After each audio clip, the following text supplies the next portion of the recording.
In a world where news flies around every minute, you need the ability to relate and connect with what matters and stay up to date.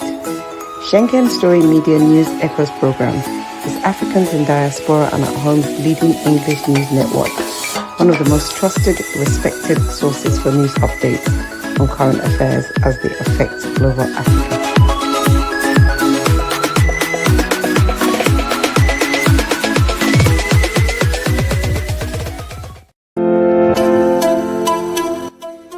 SSM's Wednesday Global Africa program brings to you our news stories, exclusive reporting, and SSM perspectives on the day's top news.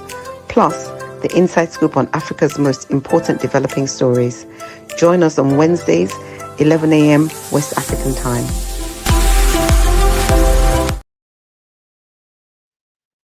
Yes. Good morning, viewers around the world. You are welcome to SSM Wednesday Africa, also international world affairs. We give our updates Wednesday. We try to put, like the intro said, try to put into perspective news. Too many news fly around. Sometimes you get confused. Sometimes you can't put it together. What's happening? But you need to be updated. You need to stay on guard with affairs. It affects also your daily activities. It affects your knowledge about things around you. So you're welcome. My name is Mark Godwin Iweajunwa, and I'm here as usual with my coordinators, my partners from different parts of the world. Joining me now from Lagos, Nigeria is Ogbeni Olayinka Raji. Raji, you're welcome. How are you, Raji? Mark. I'm very well, thank you. Good morning, Mark. Good morning, viewers across the globe. Welcome to our Wednesday program on SSM. Yeah, you're welcome, Raji. So, Raji, it's actually Africa Day. We do Africa update today, but because of some anxiety that is playing around, people are confused. I think we need to talk about what's looming. Most part of Europe is bracing up for war. Yesterday, we saw heavy machines, soldiers coming out from Sweden, from Germany, from Norway, and they are all staying on guard. Nobody knows what could happen. We know also that Israel, on top of this heat, has agreed on a ceasefire with Hezbollah. Benjamin Netanyahu pledged support, and he said a peace deal will be signed within few months from now. So all this is playing out. Let's listen to Benjamin Netanyahu, the Prime Minister of Israel. Let's hear what he says with the translation. הבטחתי לכם ניצחון ונשיג ניצחון. נשלים את חיסול החמאס, נשיב את כל חטופינו, נבטיח שעזה לא תהווה עוד איום על ישראל, ונחזיר את תושבי הצפון בבטחה לבתיהם. המלחמה לא תסתיים עד שנשיג את כל יעדיה, ובכלל זה עד שלא נשיב את תושבי הצפון בבטחה הביתה. הערב אביא לאישור הקבינט מתווה להפסקת אש בלבנון. משך הפסקת האש תלוי במה שהתרחש בלבנון. בהבנה מלאה עם ארצות הברית, אנחנו שומרים על חופש פעולה צבאי מלא. אם חיזבאללה יפר את ההסכם וינסה להתחמש, אנחנו נתקוף. אם הוא ינסה לחדש תשתיות טרור בסמוך לגבול, אנחנו נתקוף.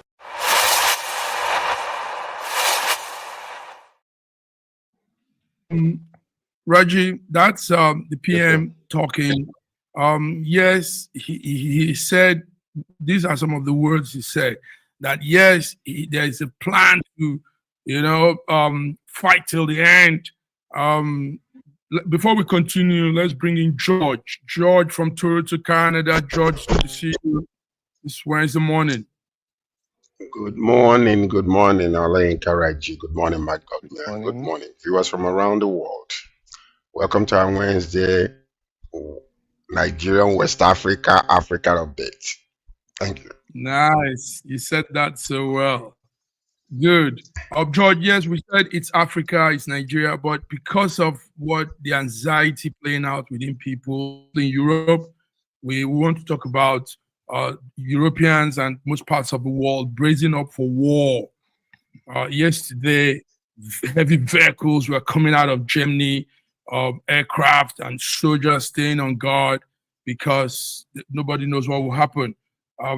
We know Biden has given Ukraine the go ahead to use long missile weapons, and all of these doesn't look good because Russia can't just be there and watch things play out. So, Raji, let me start with you. Benjamin Netanyahu on top of this said ceasefire. There will be ceasefire, a peace truce will be called. Tell us, what do you have on that, Raji? No, I just listened to a war criminal ranting as usual, thinking that he's on top of the whole thing. Yes.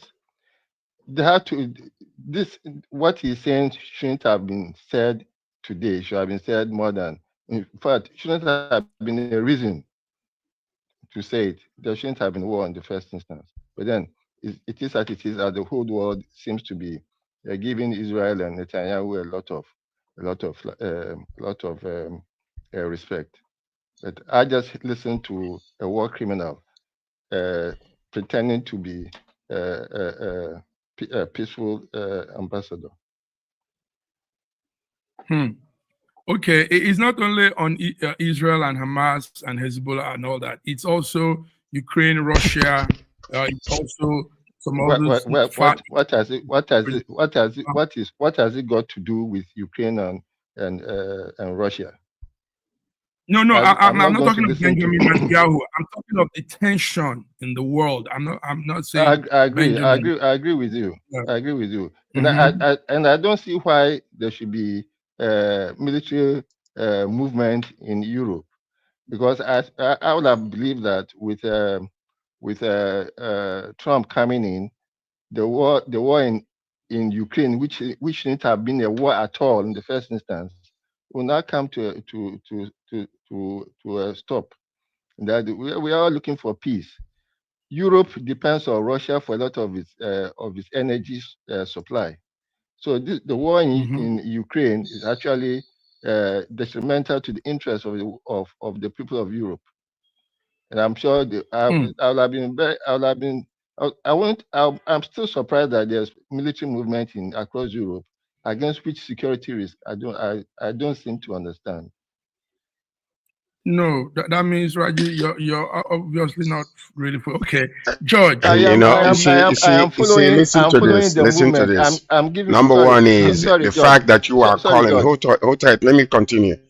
The fact that you are calling Benjamin Netanyahu a war criminal for for protecting his territory that he is the prime minister of, when they came and killed more than 1,200 people, kidnapped a lot of them, and still holding them hostage up until today, is actually very, very despicable. That you will continue to call him a war criminal. You call him a war criminal because he's supposed to lie down like a dog, so they can come and destroy.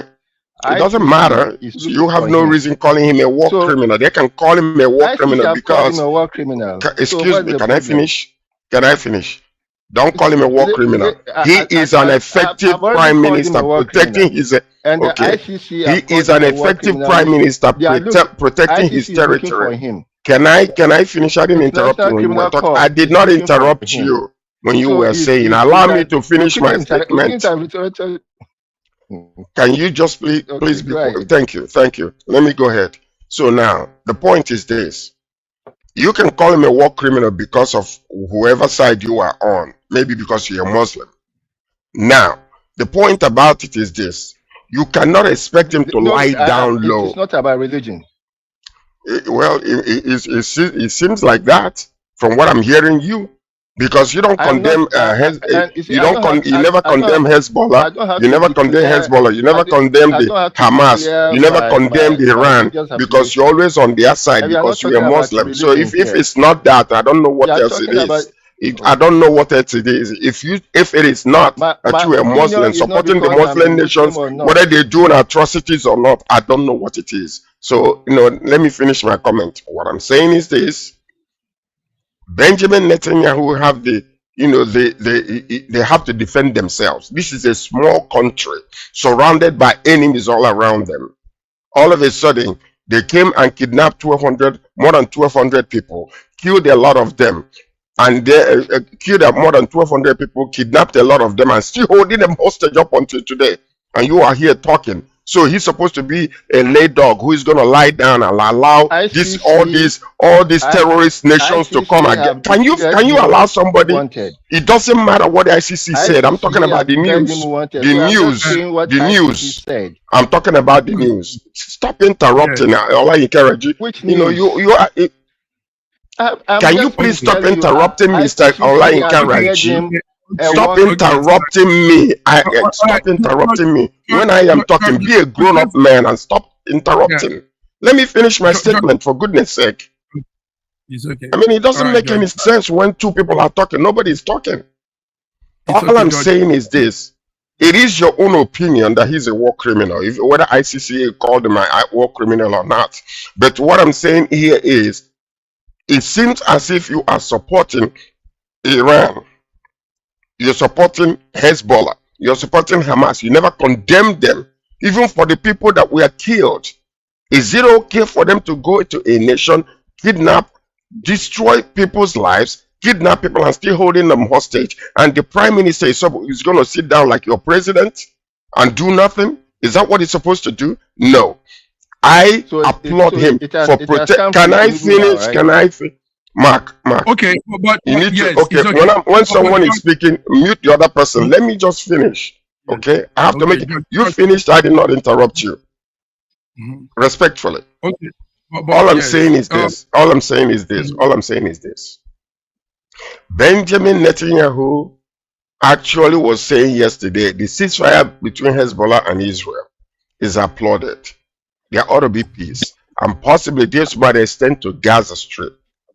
Okay, that so that there will be peace in that region. But the fact still remains that it's condemnable act for them to have done what they did, and up until today, I expect Israel to protect themselves and defend themselves against these terrorist nations that are coming against them. Point and blank, simple, straightforward. Thank you. Point and blank, simple, straightforward. Please, let me just make one sentence. ICC have declared Netanyahu a war criminal, and that's what I just said. Now, yes, it's okay. What we should also look is the general situation of the war that is looming. Now, what you have there on the viewers, what you have there on the screen is a diagram, a graphic diagram we came up with here in the studio, highlighting where this war could be looming from, where it might. We're not saying it's happening, but we're only looking at what could happen. So you have those places with the fire graphics highlighting where it could start up from. So it's not just even in the Middle East, it's also in far Asia, that's North Korea and all those parts there. It's also in Russia and Ukraine, that's the one you see right there in the middle. It's also somewhere in South America. South America, there are some real wild confrontations going on. It's also somewhere, so you can see all of those highlights and how it could happen. So, but it's just a prediction. We're not saying it's going to happen. It's just we're foreseeing. We're looking at what could spring up immediately. Somebody goes the other way. But with the way it is now, last night, what you have on the other side in the Middle East, it could be reduced tension if Benjamin Netanyahu is calling for a peace, a ceasefire. So we could have less fire from there and begin to look at other places where the fire is springing up from. So that's it. That's what I want us to talk about. Not who's war criminal and who's not. Anybody can say anything about anybody, but what we're looking at is the world generally in this as it is issues. Okay, let's go back to our African updates now. It's okay. Yes, let's go to the Africa. So, gentlemen, we saw yesterday, again, George, we saw Yahaya Bello presenting himself to EFCC in that 8 billion naira fraud case. And this time, Nigerians are 80 saying... billion. 80 billion, sorry. Nigerians are saying he should get a mug shot. They want to see a mug shot of him holding the EFCC allegations and everything. And people want to see the things go further. Talk to us, Sir George. Let me start with you. Well, I mean, this is what you call selective justice when it comes to Nigeria. He's alluded the EFCC. The head of EFCC swore that if the man is not brought to justice, that he will resign, but he's still there. So these are the conflicts that we're seeing. They showed up the first time. They didn't arrest him in September because they said that the governor of the state, he was holding his hand, and if they had tried to arrest him, that there would have been a bullet flying from both sides. Anyway, it is good that finally they are holding him responsible or arraigned him according to what they say, because we don't know what is really going on. But what you see here is selective justice. A man is being alleged to have stolen 80 billion naira to pay his children's school fees and other criminal acts that are being brought forth. 2 or 3 people are being charged with him, but we haven't seen anything because he was a former governor who is in line or in cahoots with the current governor of the state. And then we're seeing EFCC dance up and down over this whole entire situation. You are right, people are demanding for mugshot. They need a mugshot of him. If they have arraigned him in court and they are postponing the case until further notice, or whenever the justice is going to bring them back to court. But what we are seeing is that selective justice in Nigeria, because if you are not a notable individual, if you don't have money, they will pick you up and lock you up, and that is it. And I use this as an example of what is really happening in that country. A man was crying out for help in Lagos to come and help them because their businesses are being destroyed, and nobody heard. And he said, if you guys are not helping, maybe we can call POB to come from the east and then come and help us. They arrested the man. He's still in jail today. And yet this man stole so much amount of money, and they're dancing around, they're handling with his glove as if it's a little egg that they don't want to touch. That's selective justice in Nigeria. So you see the difference between when it concerns somebody who is in power and somebody who is a regular citizen of Nigeria, especially when they're from the East, is what I'm saying. So let's equalize the playing ground for Nigerian equal justice. Playing ground for Nigerian equal justice. EFCC, yes, adjourned the case to November 27. Raji, do you think this time we'll be doing it the way it should? I think it's unfortunate the way Sir George is bringing in IPOB and individual security in Lagos with that of Yaya Bello and his case. Now, even though I'm seriously against it, I do not think that IPOB is a terrorist organization. Even though the government has so much branded it as such, and has therefore declared it an illegal thing. So you cannot bring a terrorist organization to come and protect you anywhere. Even though personally I don't believe that IPOB is a terrorist organization, but that's my personal opinion. Coming to Yaya Bello, I do not think that Yaya Bello is being arraigned for a paltry 80 billion. There are far more things to it. And I've been questioning the rationale behind Okoa being arrested, Obaseki being hounded, and all the other people who left governorship more than 6 months after Yaya Bello had been declared wanted. And we have all seen the shenanigans between Yaya Bello and the EFCC, and the very, very unfortunate situation that has persisted even with this Yaya Bello thing. And according to the grapevine, maybe but now the party arrangement so that Yaya Bello can now come out and be seen to have been arrested by EFCC. But just as Nigerians are demanding for a mugshot, I think that mugshot will confirm to Nigerians that indeed Yaya Bello has been arrested.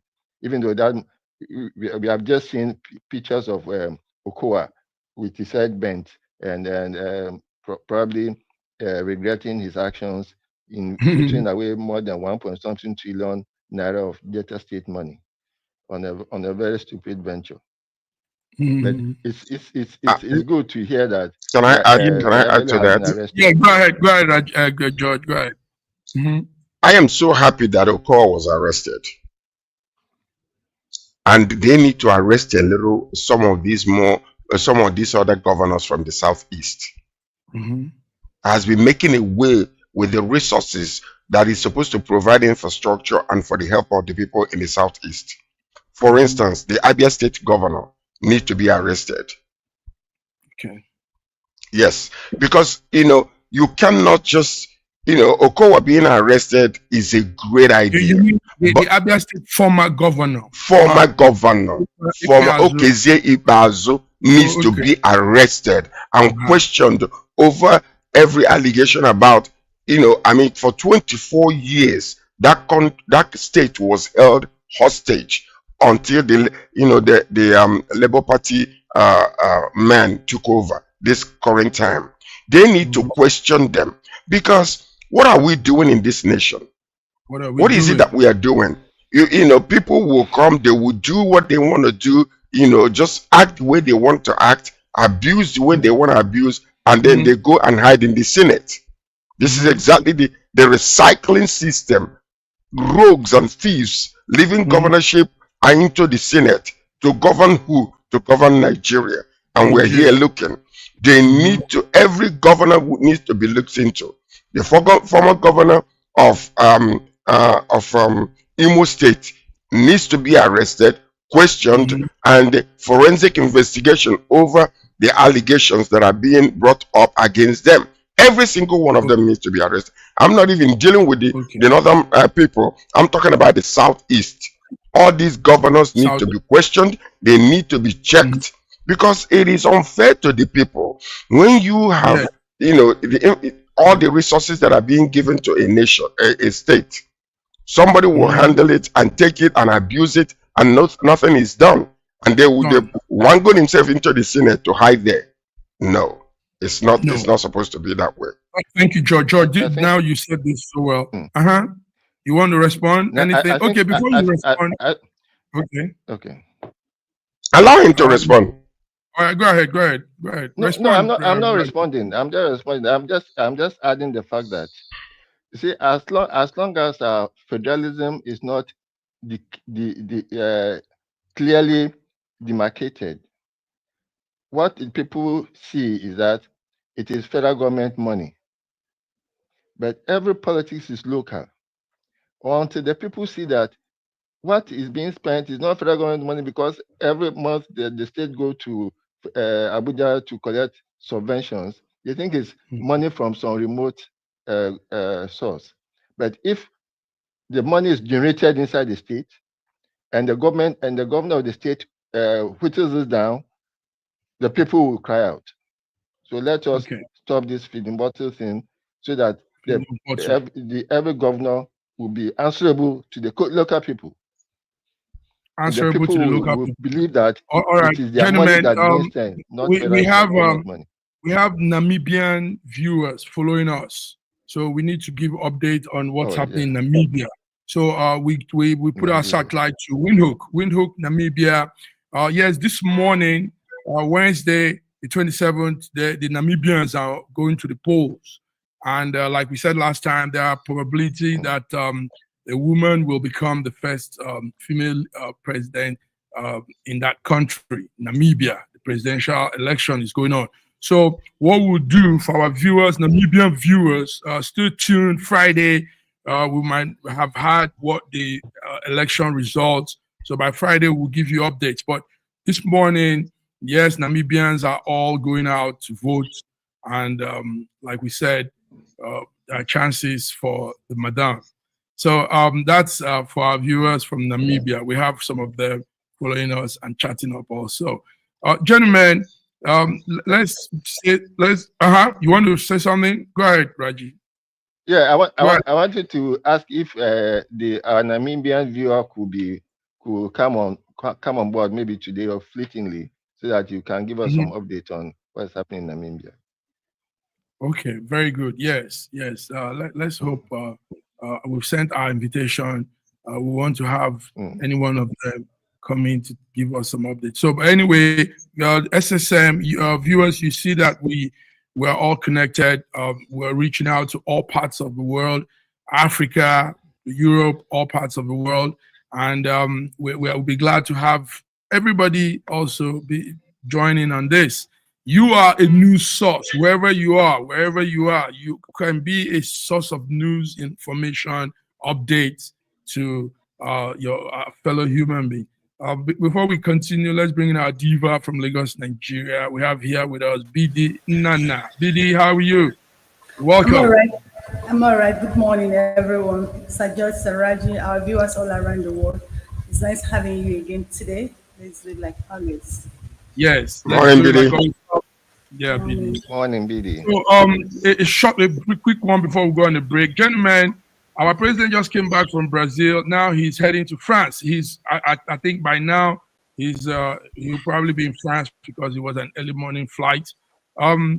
This moving around, BD, tell us. He says it's an invitation from the French president.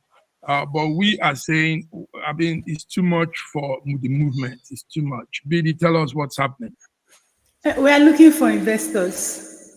The president is looking for investors. So because he's looking for investors and because we need investors, so he needs to move around. It's okay. It's a normal thing. So we are seeking for investors. So if you can invest in us, please, you're welcome. Okay. So for 1 year, for a year and less than 6 months, we have seen our president travel outside of the country more than 30 times. So I want you to divide the number of months that he's been the president and the number of times he has traveled. And then I want you to quantify that. Go ahead. No, you are talking about times. You are talking about times he has traveled. You are not talking about days he has been out of the country on his travel. That's one of the things that I want to also allude to is now I want you to take a look at the amount of money being spent unnecessarily in all these foreign trips that are being made by the president.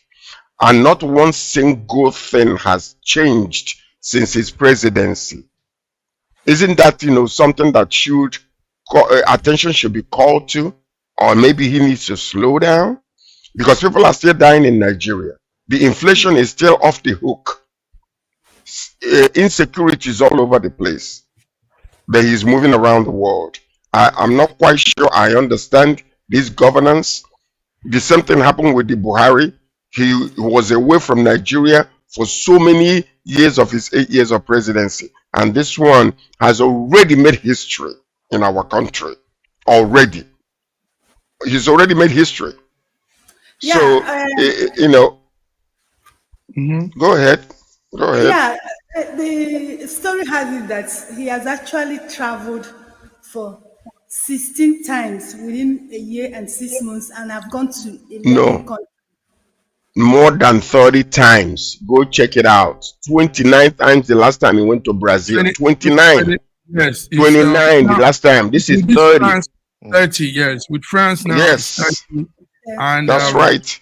Anyway, gentlemen, we are following. Like I said earlier, if you're looking for something, Sir George, if you really have your heart in something and you're looking for something, irrespective of the way you're looking for it, are you looking for it in a good way or in a bad way? You keep looking until you found it. President is looking for investors and he has never found investors, so you keep traveling So the earlier we get used to it, I think it will be better for us. I used to be one of those people who used to frown at it. I think I'm done frowning at it. Let him travel, because the thing is that we the Nigerians like it, and that's why he keeps traveling. So it seems as if BD has given up. No, the point is this. The point is this. You know, it's been. I know she's being sarcastic, but the point of the whole entire situation is this. Number one, you need to stay home, clean up your house before you start going outside to get investors, because no reasonable person will come to invest in Nigeria with the type of news that is coming out of that place every single day. No reasonable individual. I will not put my money in Nigeria as the state of economy is in that country. Talk less of other people. So the point is this: stay home, clean up your house, fix what is going on. Maybe you can actually have a couple of years after that, you know, to bring in new investors. And if you're seeking for another 4 years after that, maybe we can clap for you and applaud you. But right now, as it stands, there is nothing they have achieved so far in the lives of the people of Nigerians. Simple. All right, gentlemen, let's go on a short break. I think there's a story. There's a story of a 2.5 billion investment in the meat industry. You know why I said that we like it? Davido made a statement, and he made no, we're coming to that. Don't worry, we're coming to that. Let's go on a short break, gentlemen. We'll be back. Thank you. Nigeria, we hail thee, our own dear native land. Though tribe and tongue may differ, in brotherhood we stand. Nigerian soul are proud to serve our sovereign motherland. This is everything you need to marry a Nigerian girl. Her father gave me a list of 39 items which include a live goat. The first place I went was the bulk food market to gather the yam, palm oil, baskets of fruit, and dried fish known as ejaosan. And it's not just one yam or liter of palm oil, I am buying large quantities. It was pouring rain and I rented boots to make it through the mud, but it is worth it to marry my beautiful bride. In Nigeria, they practice dowry for marriage, paid to the family. In the Yoruba culture, each item is symbolic and not really a payment to the family, but rather proving your worth to marry her. And prove it I did by next heading to the goat market, where I spoke with a house of men to find the meatiest goat. This is the one I picked, and surprisingly, the goat at only $40 is one of the cheapest items on the list. This can't be done in one day, so after the rain cleared, I went to Mushin Main Market to find the kola nut, both bitter and regular, the alligator pepper, the adun, which specifically said I needed to buy plenty, and bottle of raw honey, which symbolizes that our marriage will be sweet. Next, I had to gather biscuits, bulk packs of different drinks, wine, and semen schnapps, as well as a suitcase full of new clothes for my fiancé to prove I can provide for her in the marriage. And lastly, the marriage Bible, as God will always come first. It is possible to pay someone to buy these items, but for me, I wanted the experience myself. Finally, we brought all these items to the family home for the wedding day. It is not easy to marry a Yoruba girl, but my bride is strong, smart, loving, beautiful, and completely worth it.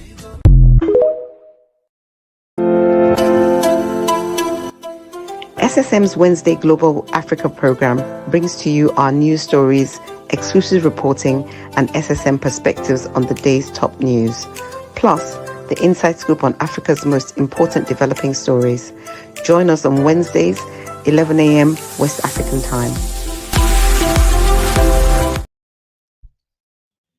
Yes, we're here. Viewers, you're welcome back. The second half of our program, Wednesday African Update.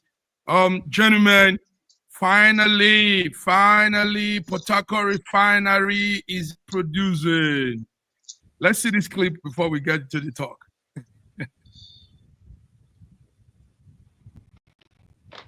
So, viewers, what you're seeing there on your screen is the Port Harcourt refinery that's begun production. The Port Harcourt refinery is refinery that refines fuel, like we all know. Now also we heard it will be doing a lot. They said the refinery incorporates something called crack C5. Crack C5 is a blending component, and a lot of refinery will be, a lot of products will be refined there. There will be the gasoline, there will be the PMS, or what you call petrol, there will be kerosene, and activities have started. So this is what we're seeing. Yesterday, we all shouted with excitement. Now NNPC seems to be getting it right. George, let me start with you. Finally, what we used to discuss here is beginning to unfold. You talk about this. Well, we hope. They're talking about beginning with 60 million barrels of crude, and they will increase it to 210. So hopefully this will lessen the burden, because the question is, we can rejoice, we can shout, we can roar. Part of the reason why up until today we don't have light in Nigeria is because of the importation of generators. The people, the people that are importing it, and the crude oil that is being imported into Nigeria, which meant that if we give light to Nigeria, those people will lose their businesses, and they are the ones sabotaging the whole entire thing. So as it stands right now, we're still talking about the Malta refinery that is linked to our president. Now you remember when Dangote started his own, he's supposed to have lessen the burden upon the people. He started with number one, the fuel subsidy not being, going away or disappearing, but he's been resurrected again and again and again. And then people are still paying, quadrupled it, and the amount of money that they used to pay, even more than that, about 6 times or 7 times the amount of money they used to pay prior to the, the inception of this governance. Okay, so now what we're seeing also is Dangote came in, no release, no burden release, relief for the people. Now also Port Harcourt refinery is coming in. Politics, I hope, is not going to come into this. Because as it stands so far, if that Malta that we are talking about, the Malta refinery that we are talking about, is still linked to our president, that means that through the back doors, fuel will still be imported into the country. And we just pray and hope that all of these things will not affect, will not actually bring the prices of, the final product to the people to be as high as it is. Let the people breathe, like we have been saying from the very past. They need a little relief from the pressure that started since this president became our leader. Okay. So that's what we need. Yes. BD, do you think politics will come in? Do you think there'll be some back-end magu-magu, like we say? Well, we saw it during the Buhari regime. It started, the production started like this. When they brought in some refinery engineer from Italy, they came and the production started like this in 2019. Have you forgotten? Yes. So I'm not part of those people who are rejoicing with this, because the government we have in Nigeria is government full of propaganda. So I'm not part of those people who are rejoicing. No. So let's watch and see what will play out. Like you asked me, it happened during Buhari time. It started like this, and people, Nigerians were rejoicing. They were praising him. Within a short time, he went under the rain. So it's possible. This government is full of propaganda. I don't trust them. Oh dear, Raji. They said the refinery will be operating at 70% capacity. Do you think all of these will really? When the government increases what do you call it, the publicity team from a few to about 10 or 15, I know that you are in for a lot of talk. A lot will be said, and very, very little much will be. It's not even 15. It's even more than 15 now. Honestly speaking, I put a post on the forum and I got a lot of flack from the elders who are calling me natural nabob of negativity, prophet of doom, and all those things. But I believe that let's give this Port Harcourt refinery 1 more week, then we can talk. But now there's not yet Uhuru. There is a message coming from LinkedIn. I think it's a Caucasian, because he probably doesn't understand much of what we're saying. But he says this is a Dr. David Costa. He's asking if Nigerian oil, if the Nigerian oil is up to the standard, if our crude oil is up to the standard. So maybe he doesn't have an idea. So just answer. Somebody just answer. Yeah, listen to this. Nigerian crude oil is the best in the world. We have Bonny Light oil, the very best so far. It takes a lot less, refinement to bring the crude and to bring the finest. As a matter of fact, when you come to North America, you have grades. You have regular, you have silver, you have gold, and you have extra gold. So, but our oil, can you refine our Bonny Light oil? It will give you where any vehicle can use it, aeroplane can use it, because it's so one of the best and the easiest to refine. For instance, compare that to Canada. Canada, what you have, the oil sand. So they have to separate the oil from the sand first of all, and then begin to refine it. Our oil is not like that. It's one of the best oil in the whole entire world. It's called Bonny Light. So that's what it is. Dr. Costa. Percentage of sulfur. Less of sulfur in the oil. The best is sweet. So I guess Dr. David Costa is probably looking to doing business. So we've become also a go-between the federal government of Nigeria and business people that wants to go into the oil sector. SSM is not helping you. Yes, come to Nigeria. We have the best oil, like the gentlemen have said. Less of sulfuric acid, less of a lot of things that probably will undermine the good brand of that oil. All right, gentlemen. Actually, because of that, what just mentioned, with that less sulfur, the byproducts of the crude oil, it makes it easier to refine. It makes it easier to have the byproducts. For instance, they use it for plastic, they use it for other things. So, our oil is one of the best in the world, in short. Thank you. All right, guys, let's come to North of Africa. We saw, let's see this clip while we're talking. This is a clip of what is happening in Egypt. You all know Egypt is a big tourist ground. People like to go through that canal, that Suez Canal and all that. So last week, during the weekend, some tourists boarded the boat. It's called, I think that boat is called Sea Story. And there was a tragedy. The boat somehow overturned, and so many people lost their lives. So they are still looking for people.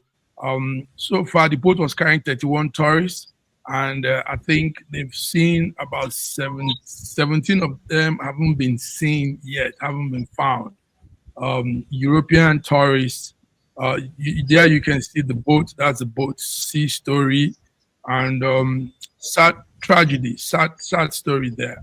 The Sea Story has become a sad story. So, gentlemen, who's following the Sea Story in Egypt and the sad story? Well, let me talk a little bit about that. What we have seen so far is it was 44 people on the boat, 31 passengers and 13 crew members, 44 altogether.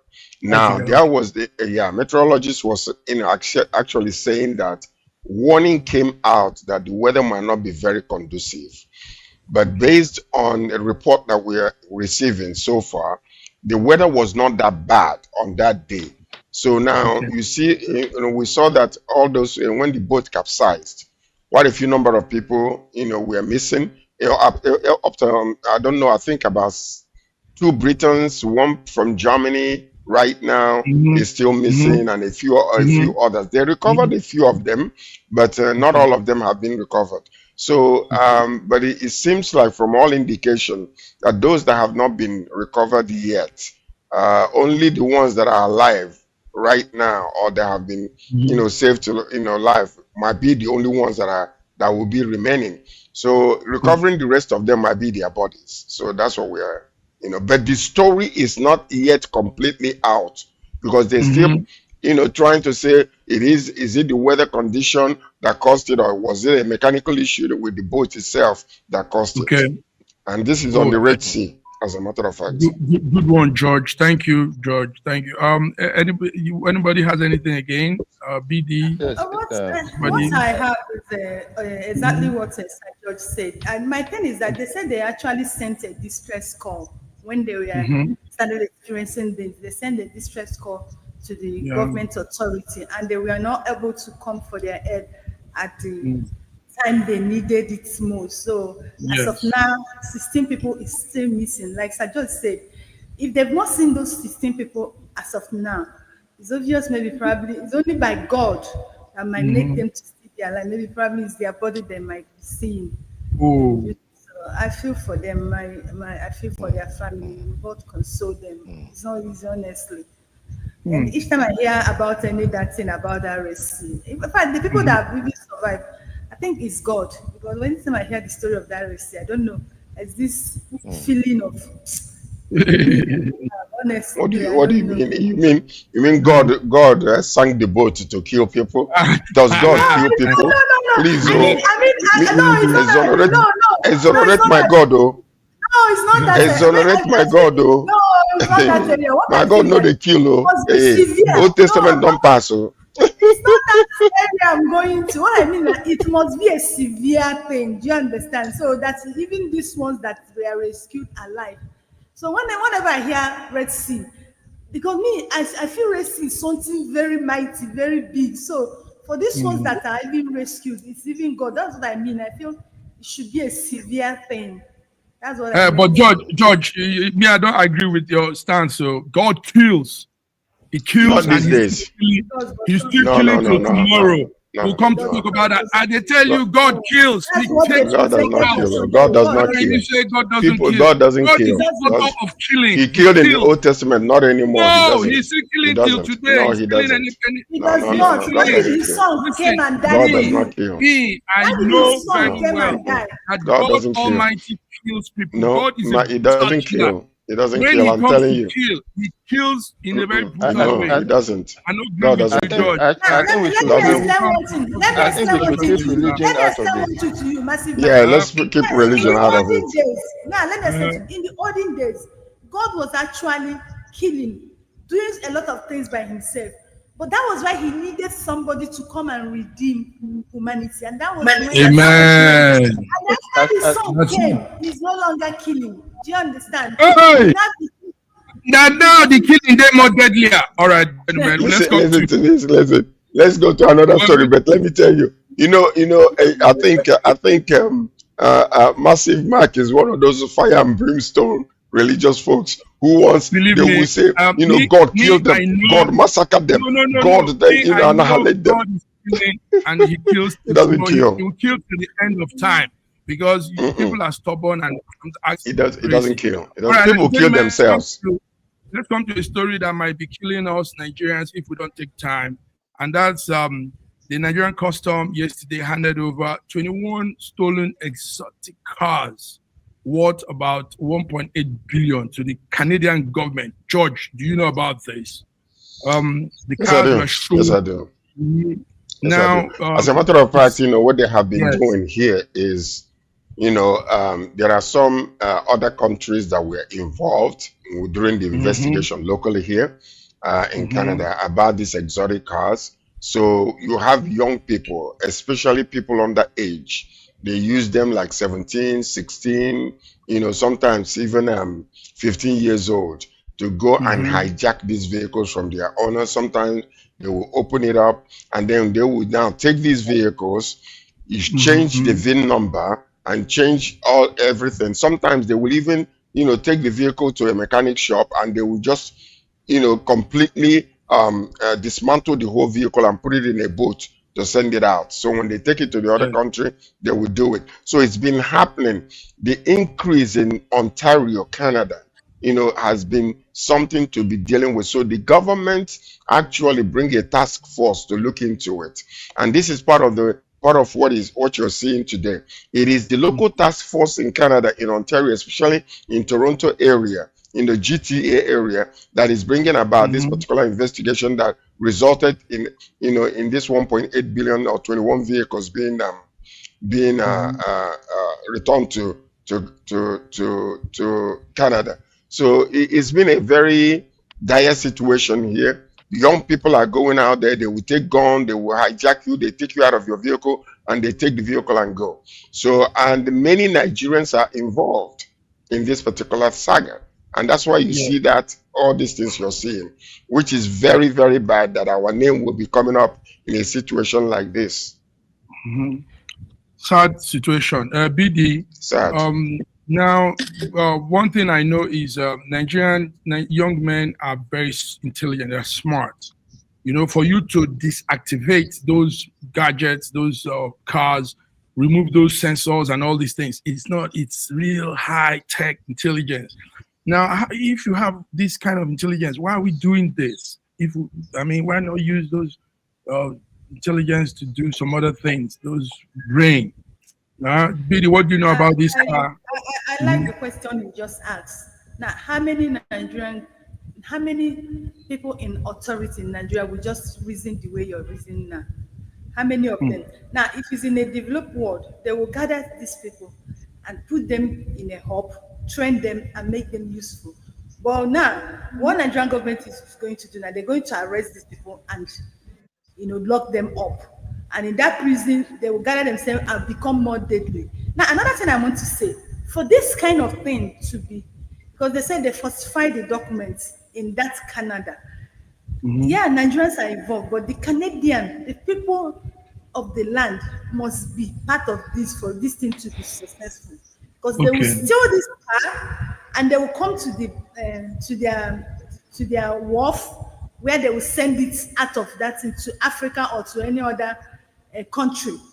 The government in charge, I began to understand that when you talk about crime, I checked out the crime rate and I see a lot of developed worlds who are topping in crime level. It's not just Nigeria. Before I used to think it's just a Nigerian thing, but we have a lot of developed world who are into crime. So the Canadian government too are involved in this, and that is why they are getting away. Please, a point of correction. This is not Nigeria, please. Let me tell you something. I live among Nigerians. There is no person in the government that is involved in this mess. I can guarantee you that. This is not Nigeria. They don't think, excuse me, let me finish. This is the country that I live in. And I know the government from the prime minister all the way down to the mayors and the MPs. So when you talk about this, I've known about this among our own people when they do it. It has nothing to do with the government. What they do, they will get it, they will change the VIN number, they go into the system and find another VIN number of a vehicle that has been dilapidated, or go to the junkyard and use that particular VIN number to put on these documents. So it has nothing to do with the authorities here. The authorities are actually very, very sad. And that's why they brought the task force. And that's the reason why they were able to trace this one all the way to Nigeria. So please that's Nigerian mentality that the government might be involved, not in Canada. I'm sorry. Yes, let me tell you. Let me tell you. I drive car in Nigeria. Excuse me, please. Excuse me. Yes, we should realize that in every vehicle, the amount of electronics in the vehicle is even more expensive than the engine. Vehicles now have gone seriously electronic. As far back as 1999, there has been a computer in the heart of any vehicle that is shipped out. There is an international criminal gang. This is not what came to Nigeria is a few. It's even very few. What goes around the whole of the world is a criminal gang who are very knowledgeable in electronics and in IT, who are doing all these things. And then there's always some level of complicity because it is not easy to ship a vehicle out of a port. It's not easy. But then the criminal is always ahead of the anti-crime group, so that sometimes the vehicle would be on the high seas before the anti-crime even get to know about it.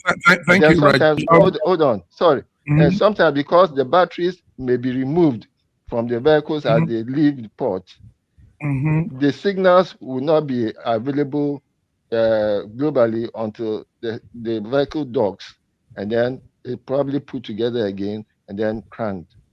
You see, at that point, I want to go with you, Raji. George, one thing, we're not saying government knows about it, but one thing is such actions. It's a syndicate. It's an organization. I know that the whites, the Europeans, the Asians, Chinese, all of these people have a gang made up of those groups where these things are done so smooth. You can't just be one side. It's all around, So that was what B was trying to say. Not that. No, man. She mentioned the government, and you have to be careful. I want to be in that country. That's what I mean. The government. I said in that country. The people, yes. The citizens are criminals, the people, not criminality. Not only comes from Nigeria, criminality comes from all across the board. So, but they are not the government officials having anything to do with such a thing. It doesn't happen here. I'm sorry, it doesn't. All right, happen. gentlemen, let's crop it up. Our time is up. We don't have much time, but let's do this. A young man, the Afrobeat king, as I call him. The assurance hit maker. It said something on the internet some time ago, and it's sparked off. Let's hear this before we go. My original question was like, so if people want to leave America and try to find those, leave America and go where? Back home. Let's be honest. Go back where? It's not cool back home. It's not. My country now is in the economy now is in shambles. But if people are leaving, I do my part. Yeah, I'm an ambassador. So when I go home and I'm filming and showing, I'm not gonna show the bad parts. I ain't gonna show all the You're bad not gonna parts. try the slums. You're not gonna show the trenches. No, I go to the trenches. Yeah. I film the trenches, but I'm talking about the situation in the country. Yeah, we Nigerians, you know what I'm saying? Like now the exchange rate is messed up. A lot of stuff not going well. You know what I'm saying? The economy is just not good anymore. The oil prices are too high. And imagine a country that produces oil. We produce the oil, and we pay more money for oil than a country that's importing the oil. You know what I'm saying? So there's stuff like that. But regardless, entertainment is one of the things that's made Africa look good. Yeah. We do not have the best leaders. That's a fact.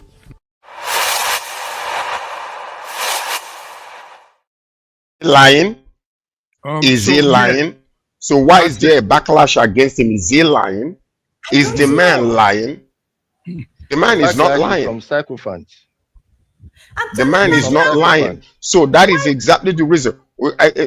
Hold on. I'll encourage you. One thing I can agree with you with is this about the number of people that are, the government spokespeople surrounding the president. Because most of them that are coming together, when your tongue is so sharp and you're a viper like Bayo Anonoga, they will bring you in to add to the team so that you can defend whenever things like this happen.